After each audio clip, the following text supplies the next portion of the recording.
And we are live. Welcome to another episode of Business Focus Live with me, John, where we talk about business related topics as well as news from here and around the world. If you're new to this channel, don't forget to subscribe and let's get started.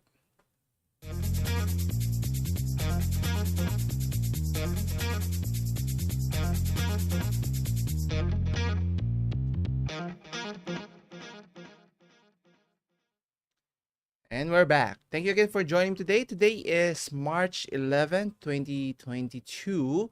So for this week's episode, a lot of things has been happening, more so than others. So let's get things started. So first is the most interesting part for our first topic.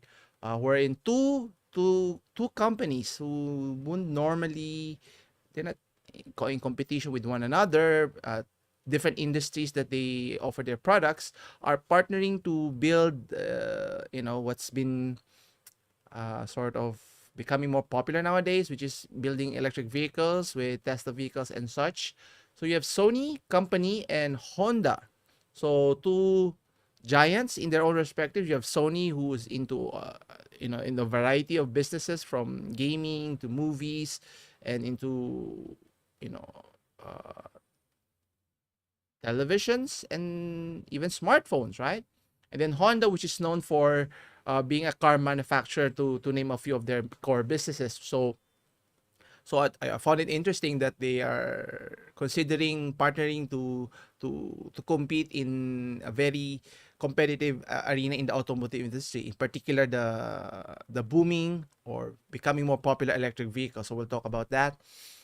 Next is we'll be talking in terms of the Nintendo Switch success. It's been almost 5 years since it was launched, and it's gotten Nintendo a lot of revenue, and will it continue to grow? We'll take a look at that, and at the heels of the recent launch of Valve Steam Deck, will it be able to compete or even surpass what Nintendo Switch is able to achieve its success? Next is we'll be talking also with regards to a company that is known for offering a variety of services, ride sharing services, as well as food services, Grab. Sad to say their shares are slumping. What could be the reason here? So we'll take a closer look at that as well. Next is, here's a tale of a company, a startup company at that.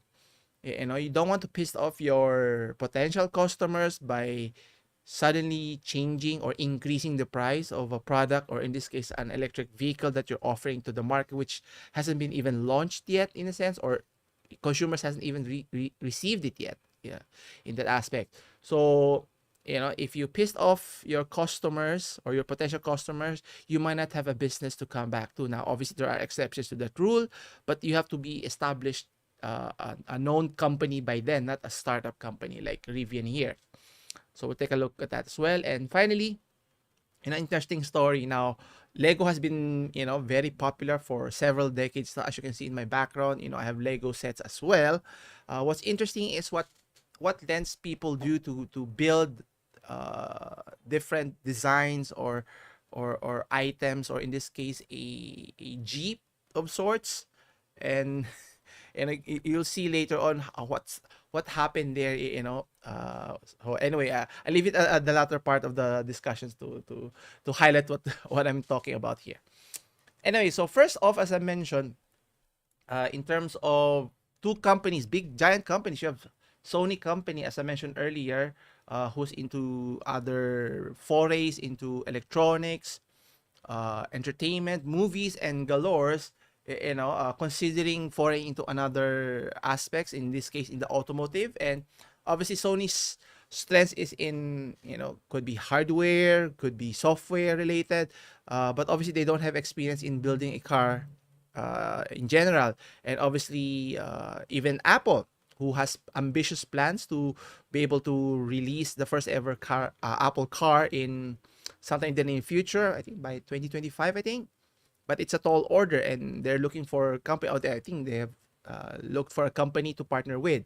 In this case, Sony is partnering with Honda, and Honda vice versa, to be able to build their first ever EV together. So let's take a closer look. So here at engadget.com, it mentions that the two companies are planning to build electric vehicles together, which is a big ambitious plan because obviously building cars is not an easy feat. You can ask Honda how they're doing. Are they dominating in other markets? So it's not as easy as it looks. But obviously the lucrativeness of obviously shifting to an electric vehicle is appealing to many others. Obviously, focusing on more environmental aspects, shifting away from fossil fuel is a noble gesture and idea. But let's see how it pans out here. Anyway, it says here Sony and Honda have signed a memorandum of understanding to design and market electric vehicles together. The deal isn't final, but it aims to establish a joint venture this year and start selling vehicles by 2025. So I think their plans is along the same lines with Apple as well. Now, as you can see here, the designs is somewhat generic. For obviously it should look totally different from what Honda is, or it should look similar to what Honda is offering right now. But in terms of design, obviously, after a while, if you look at several cars, they will blend together, look the same. But in terms of what's inside the vehicle would be the key here in terms of usability, reliability, and the software issues that we've talked about with regards to Tesla's full self-driving capability here.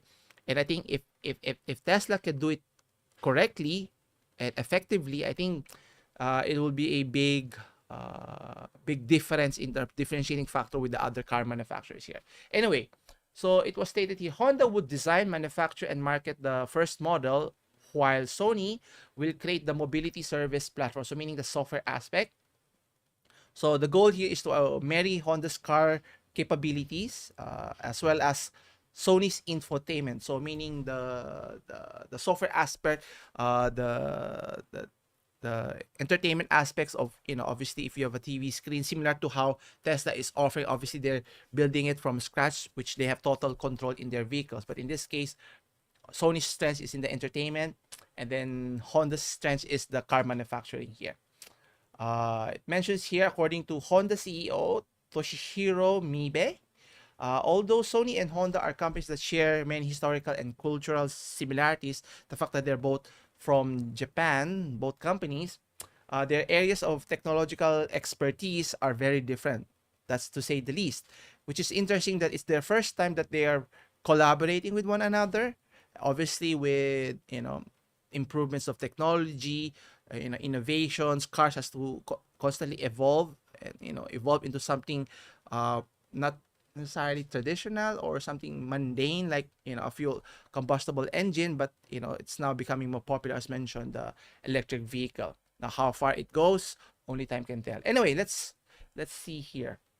He goes on to say, therefore I believe this alliance will which brings together the strengths of our two companies offer great possibilities for the future of mobility. I think it would be an interesting pairing, but the question is what would be the branding here? Will it be a Honda car, which is on the exterior, then a Sony branding inside the interior aspects of the vehicle here?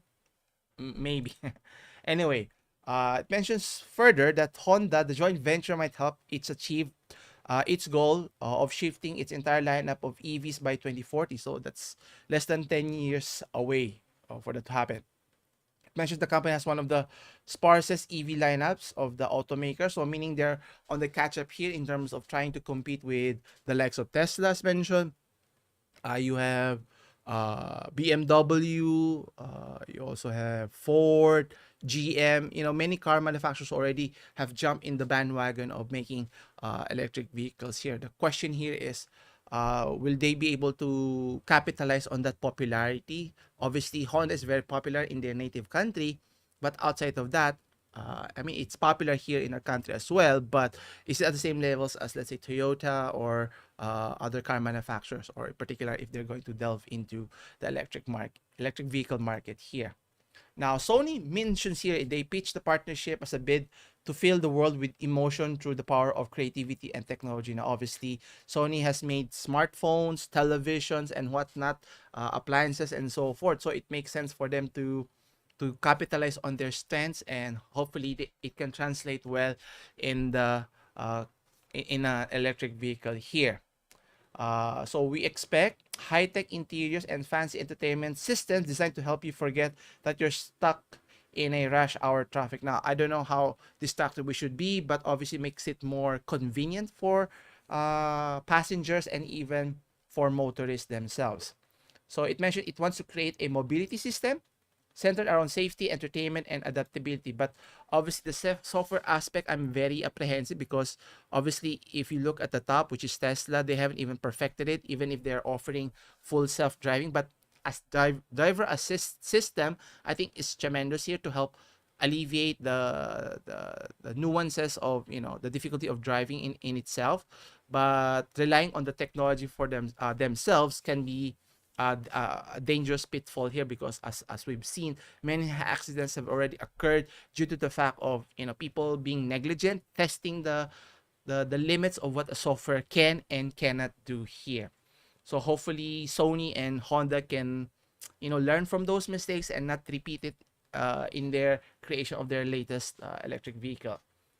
Okay, obviously competing in this market will be very difficult because as mentioned, they're late to the game and other companies has already started or have developed a full line of electric vehicles apart from combustible engine. And obviously it's not going to replace the combustible engine anytime soon, but obviously they're hedging their bets that it's a very promising endeavor here. We'll see how it pans out if Sony and Honda made the right choice here. Anyway, so continuing with entertainment here. So we've talked about how Nintendo has been dominating the portable console device with the latest iteration of their Switch console. Now, I've said in the past that they shouldn't rest on their laurels in a sense that with the news of Valve releasing a portable device, the Steam Deck, and now they have launched that product. I think they should be concerned that it's going to eat up in their sales in the future. And obviously, if there's competition in that same spectrum in the mobile handheld device, it's going to be an interesting case here. And it mentions here, according to techspot.com, 5 years in, so I think that's 2017 when it was launched. And I think I only bought the Switch 2 years after its release. Anyway, so Nintendo's gamble on the Switch has paid off significantly. If you don't believe me, let me show you the sales of the consoles in terms of all time compared to the other consoles, whether it's in the Sony platform, Microsoft, or in this case, in Nintendo here. So as you can see here, number one is still, but not by much, is PlayStation 2, which is owned by Sony, which was released way back in 2000 and has sold over 155 million units. That's a lot of PlayStation 2, which I had owned previously, but it's not working anymore. And I played a lot of games in that console. And you may notice here, Switch, where is it? Nintendo Switch is number 5. It was launched in 2017, as mentioned. It has already surpassed the 100 million mark, meaning outselling the original PlayStation. You have the Wii, which they own. Then you have the PlayStation 3 and even the Xbox 360. Now, what's interesting in this chart, you may notice that majority of the consoles that are in this list are Nintendo owned, especially the portable device, and which makes sense. Obviously, many gamers would prefer to have their devices that's more conducive for traveling, especially if you're on the go. Obviously, for the big consoles like the PlayStation and the Xbox, it's not easy to carry around. It's not as if you can just fold it and put it in your bag and then go wherever you want.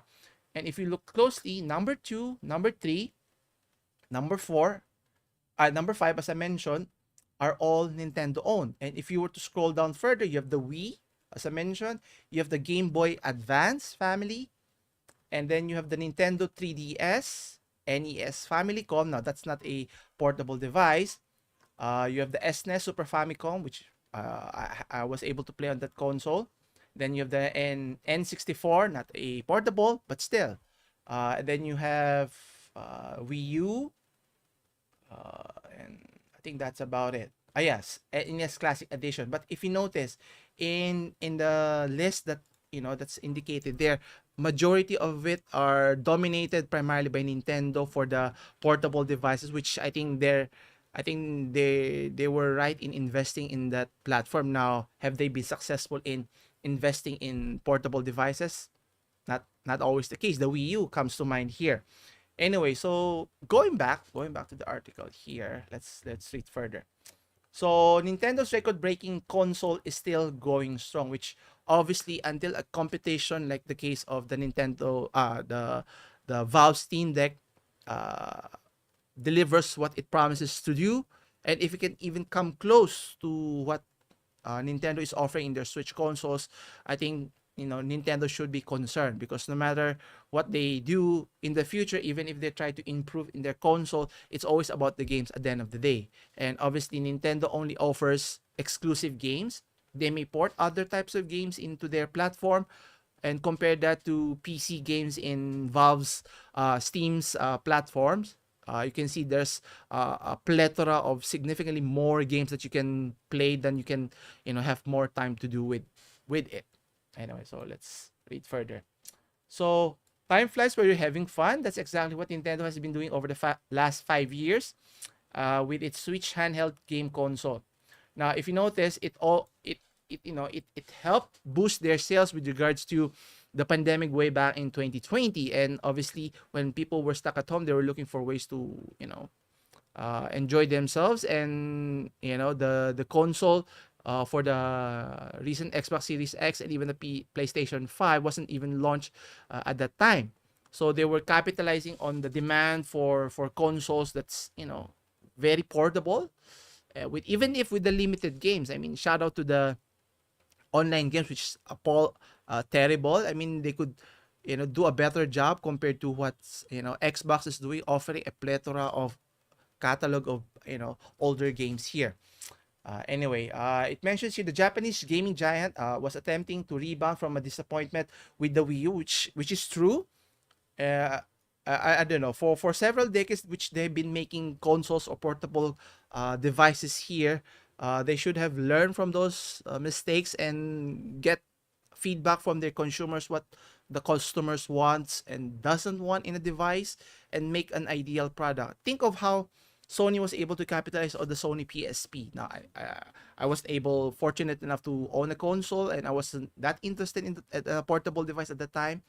So they could have used that information to create, dominance in the portable market. Now, in the home console, Sony and Microsoft could dominate in that aspect, but it's going to be difficult to compete with them, as the data shows that been making a killing in terms of portable gaming device here. So I'm really looking forward in the next 5 years or so, or in the next decade, how the sales of the Nintendo Switch, regardless if they were to release a newer version, a better version of the Switch, will it improve their sales, or will it start to decline once like the Steam Deck's sales soars in the near future here.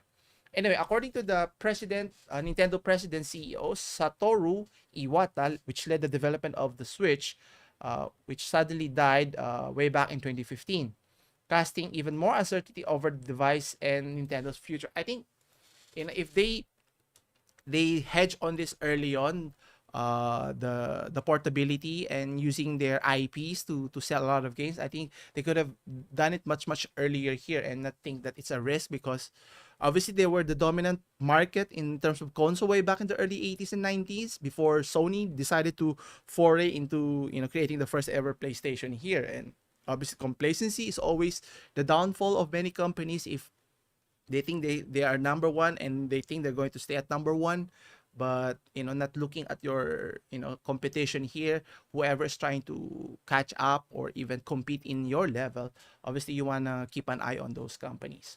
Anyway, it mentions here Nintendo march on, and at March 2017 they were able to release the first Switch, and I think it helped that their launch title, which convinced me anyway to buy the game at that time, is the Breath of Zelda Breath of the Wild. And without the game, obviously the console means nothing. And at that time, when they initially launched, there were only a few games. I think Mario Odyssey, and then you have Splatoon, which I haven't played. So, I only bought the console because of the Zelda game. And then after that, I downloaded independent games. I think you have Spelunky. I think Hollow Knight is another more independent games rather than first IP titles in Nintendo here. But anyway, so obviously it has generated them a lot of sales, and to show how it sold quickly, it became Nintendo's fastest selling console of almost 3 million units in the first month alone. So compare that to where they are 5 years ago to where they are today. They were able to surpass the 100 million mark, which is no small feat, because obviously a few consoles were able to do that. You have the Wii, you have the original PlayStation, the PlayStation 4, and then the Game Boy or the Game Boy Color, and then Nintendo DS, and then the PS2.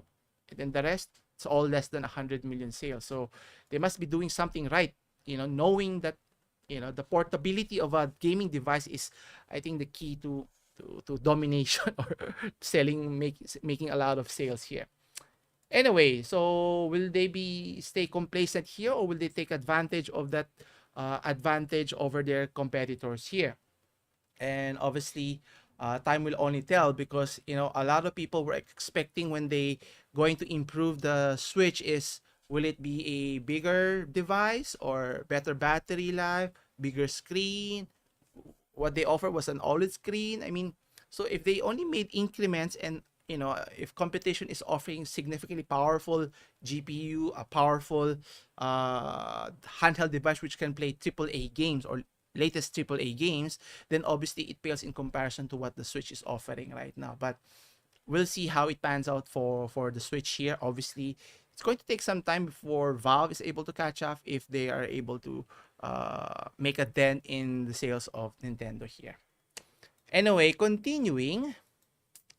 So here in our region here, Grab, which is known for their ride-sharing services as well as food services here in Southeast Asia in particular, has reached a speed bump of sorts in terms of the sales, slumping by as much as 37%. Now, what led to that? Let's take a closer look here. So according to Forbes.com, their shares have plummeted, and 37% is a pretty significant decline. Now, what could the reason be here? So let's take a closer look here. So Singapore ride-based ride-hailing and deliveries giant Grab saw its shares plummeted by 37%, meaning it wiped out 7 billion of its market value. So 7 billion is a lot of money, meaning investors are not as enthralled as what they were before. Now, according to the CFO, Peter Oey, said that they plan to be judicious and disciplined in allocating capital as we double down on the long-term growth opportunities of our on-demand advertising and financial services businesses here. Now, obviously, focusing on not necessarily but two types of services here. Obviously, the ride sharing is totally different than offering deliveries for your food and other stuff. I think they offer clothes and stuff. And the question here is, they are not just focused on one particular market, particular region at that. I think in Southeast Asia in particular. Let's see here. The CFO also goes on to say they are laser focused on becoming profitable. So meaning they're still not yet profitable up to this point. So what's the delay here? So what's the rationale here? Because obviously the past year or so we had the pandemic, so it's going to affect significantly in your ride sharing services, but it would boost your businesses on the delivery aspect. It mentions here the company expects to break even in its food delivery unit by first half of next year. But the question is, how will this affect their ride-sharing services here? Now, obviously, the ride-sharing services is a tremendous boon for many individuals, but obviously, you have to have people moving around and about in the city for that to work. And if you're stuck at home, that's not going to be beneficial here. Now, it mentions here the co-founder of Anthony Tan and Tan Hoi Ling way back in 2012. They started as a taxi booking app okay, competing with the likes of Uber. Now, obviously, in the ride-sharing services, it's not as easy as it looks, especially if you're competing in different markets or in different countries. And in particular, in our country here, when the ride-sharing services were initially offered, you have Grab and Uber were offering. I think I was able to take advantage of their services at the time. Their price were competitive compared to regular taxis, but obviously, government intervention, complexity, difficulty of participating in the market led to Uber even moving out of our region here. So it's not as easy as one would like to think. Now, it mentions here Grab has since grown to become a super app by expanding its business to ride hailing, food delivery, and digital financial services. So they're offering more and more in their platform. Now, is it going to be beneficial, or should they have focus on one particular aspect here? So the self-described everyday everything app operates in over 400 cities and towns across Southeast Asia. You have Singapore, Malaysia, Cambodia, Indonesia, Myanmar, and here in our country, the Philippines and Vietnam and Thailand. Now, obviously, having presence in those markets is tremendous, but obviously you have to consider the complexities of the market that you're playing in. The country, let's say in our country, in the Philippines, is different, totally different in Singapore. So you have to take that into consideration, how the business operates and deal with their consumers there, and not just the consumers, but also external issues like the government of how to abide by the rules, what is allowed and not allowed, and that can be complicated if you want to stay there long term. And obviously competition, politics, all of those things could have a detrimental impact in your presence here. Question here is, are they doing their part? Are they investing? That's why they're not making profit right as of the moment.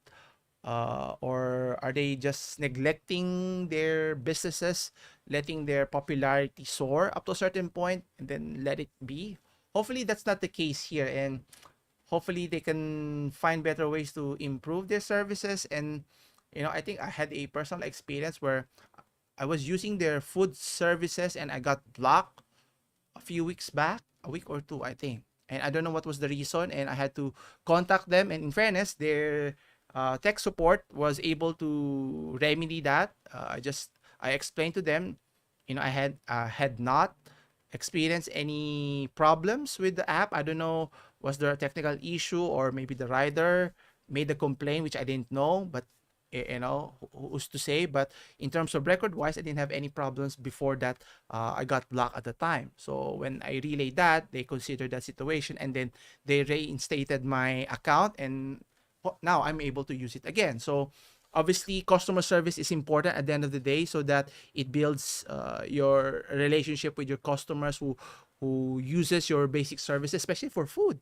Imagine the time during the lockdown, people are stuck at home, and obviously their services were allowed to operate to help the people and their community, so to speak here.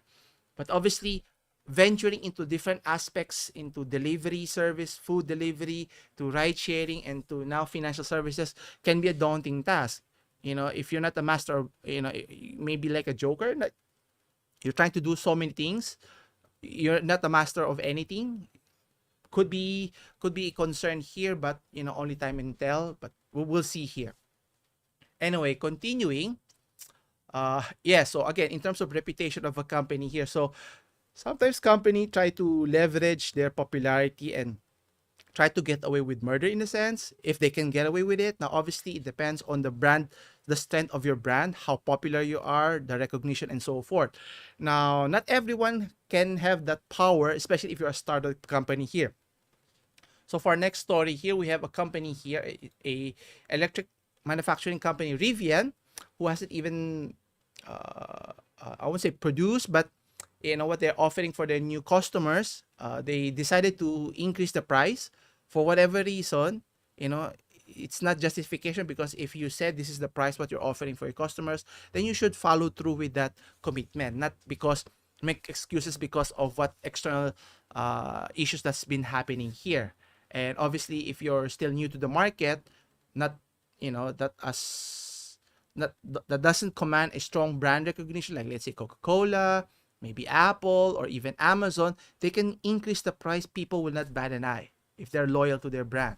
But that's not the case here. Anyway, let's take a closer look.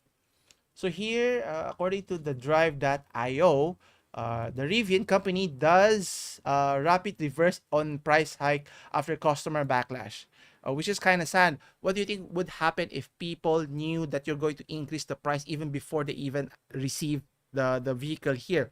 And advertising one price point and then increasing subsequently would never do good for your company's image here. And obviously, they would try to get away with it if people didn't complain about it. Well, guess what happened here? So let's read further here. So Rivian has been forced into rapid reversal of its proposed price hikes, at least for existing customer follow a massive backlash and order cancellations. Well, again, by then it's too late. You're already at the defensive side. Then they should have considered carefully what are the repercussions of making such significant changes in your strategy, especially for pricing. I mean, their car is not cheap, right? I mean, electric vehicles are not, considered affordable for the majority. So, increasing it, whether marginally or significantly, will have an effect on your customers' ability to buy it. They might reconsider what's the rationale. Why were you increasing? Is it arbitrarily, or is it something that they can tolerate or accept the rationale here? So anyway, let's read further. Now, according to the CEO, RJ's Scaringe mentions that the EV maker will now honor the pricing set for thousands of existing customers. Well, I'm assuming thousands of customers have backed out in their purchasing of their vehicle. And what's funny, many of whom cancel orders after the company announced on Tuesday of the hefty price hike to its range of electric vehicles or SUVs. So let's see how much increase were they implying here. So the price hike was in order of around $15,000. Is it American dollars? What's that A? Anyway, so $15 is a significant, because you could buy a second-hand or a brand new car around that price range, right?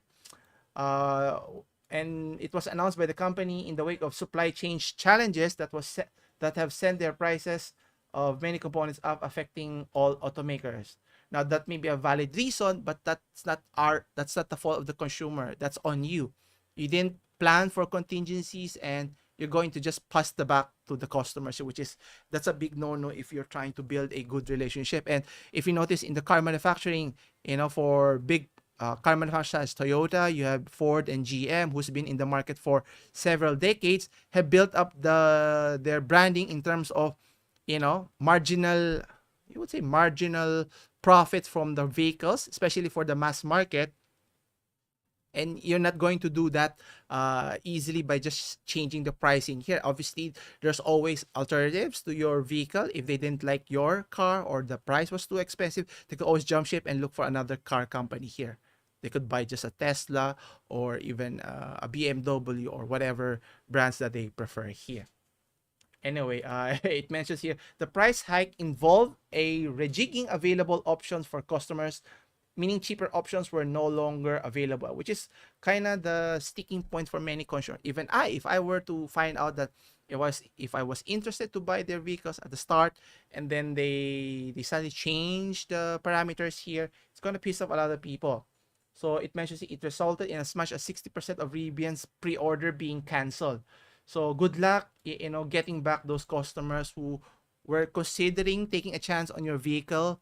And then this is how you repay their loyalty to you, and you need to build that loyalty if you're a car manufacturer here. Well, hopefully that's a startling lesson for many car manufacturers who's trying to take advantage of the market here. Now, obviously, it's not always the case. Obviously, if your branding is super strong, think of like how Amazon was able to increase their price. I mean, obviously, you won't hear any backlash because they offer, affordable prices, and, they can command that increase because there's no other alternative. Similar to how Apple works. They can keep on increasing because there's no other alternative to iOS. Namely, you only have Android to use. But obviously, that's to their advantage rather than to the consumers. And think of, OS. That's why Even Microsoft can increase their prices because there's no other competition there in terms of OS here. I mean, you have Linux, but it's not as popular as and readily accessible for the majority of the public here. Anyway, so they can the CEO mentions that since originally setting our pricing structure, the cost of components and materials have gone into building out vehicles have risen considerably. Now, obviously, saying all of those things, yes, but it's kind of like making excuses.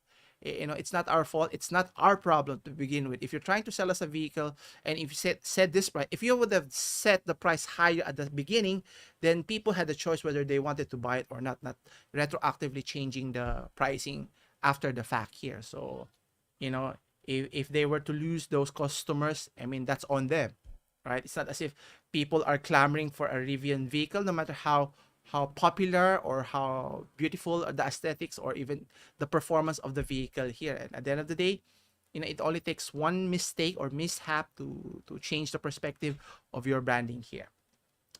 Anyway, for our last story, something more interesting. I don't know, it would be more uplifting, but something interesting that caught my attention. Anyway, so the product Lego is a very popular item, as you can see in my background.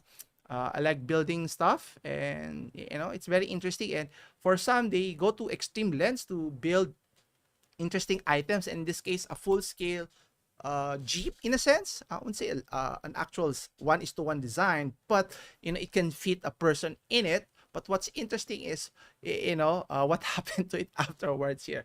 So let's take a closer look here. So according to the drive.com, you can see here the Jeep, which is made out of Lego. It's 120,000 pieces. That's a lot of pieces that goes into making that. Now, even though it looks small, it can fit a person here. Now, it looks nice here, no? So it's pretty remarkable they're able to accomplish such thing. But sad to say, if you read the title here, you know what's about to happen here. So let's look closely here. So it should look fun, no? So you can see.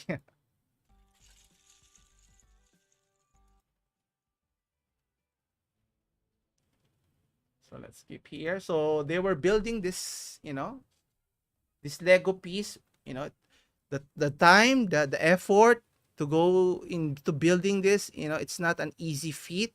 And I applaud those people who like building those, who like building these types of design, not just cars, but, facades, buildings, known buildings, and so forth. So the interesting part is, let's skip to the next part here. So you can see here, someone was trying to get in it. So you can see that, a person can stay inside the vehicle here. But the question here is, let's wait for another person to jump in here. So he was apprehensive, obviously. Can it handle the weight? Well, if I were in that place, I would be concerned as well. And then when he came in, let's wait for the drum roll, please. So he went out again. So let's see.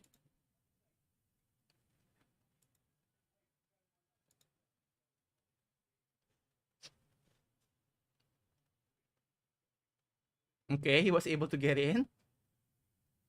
Okay, a few more. Okay, he hasn't settled in it yet. And then a few more seconds. Trying to get comfortable. I wouldn't go inside here because I wasn't too sure of how safe. And then it happens. Poof. Ooh, that's bad. That's gotta hurt, especially, if you're the one who built it and looking at what happened here. Oh man. The heartache and the reaction you're going to get from the people behind the scenes there. Anyway,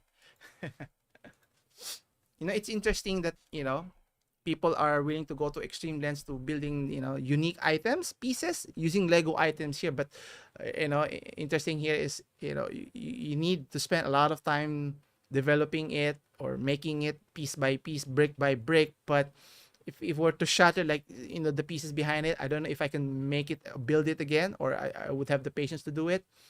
The building part is the enjoyable part, but if it breaks down, that's not so fun anymore. Anyway, I think that concludes our discussion for this week. Anyway, if you have any questions with regards to the topic today, leave your comments down below, and don't forget to leave a like and hit the subscribe button here. As always, come back again on Friday for more business focus news here on Business Focus Live. As always, I'll see you again next week's same time, same channel, hopefully. And as always, take care.